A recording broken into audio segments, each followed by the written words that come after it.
নমস্কার। আজকে মাসিক রাশিফল নিয়ে আলোচনা করব।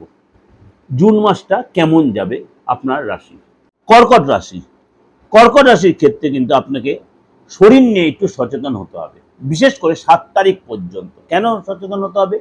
আপনার রাশিতে মঙ্গল নিচস্থ হয়ে বসে। আপনার রাশি মানে লাভকারক গ্রহ হচ্ছে মঙ্গল, সেখানে আপনার রাশিতে নিচস্থ হয়ে বসে আছে। সুতরাং আপনার কিন্তু শরীরের উপর একটা ইফেক্ট হবে। বিশেষ করে নার্ভের প্রবলেম, মাইগ্রেন, মাথা যন্ত্রণা, চিৎকার চেঁচামেচি করা অর্থাৎ রেগে যাওয়া, অস্থিরতা, কনসেন্ট্রেশন হবে, এগুলো কিন্তু হবে। এমনকি আপনার থানা পুলিশ কোর্টও করতে হতে পারে কোনো কারণে। সে আপনার নিজের জন্য করতে হবে না, আপনার কোনো কারণে থানা পুলিশে থানায় যেতে হতে পারে। একাধিক পথে আপনার ধনলাভ হবে। কোনো কিছু সম্পত্তি কেনাবেচার মাধ্যমে, সম্পত্তি কেনাবেচার মধ্যে আপনি অর্থ লাভ করতে পারেন। এই সময় কিন্তু আপনার এক্সট্রা ইনকাম হবে।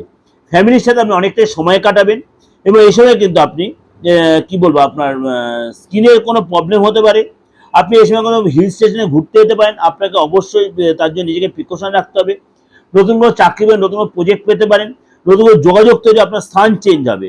পার্টনারের সাথে আপনার সম্পর্ক যথেষ্ট দৃঢ়, কিন্তু পার্টনারের জীবনে অভূতপূর্ব পরিবর্তন আসবে।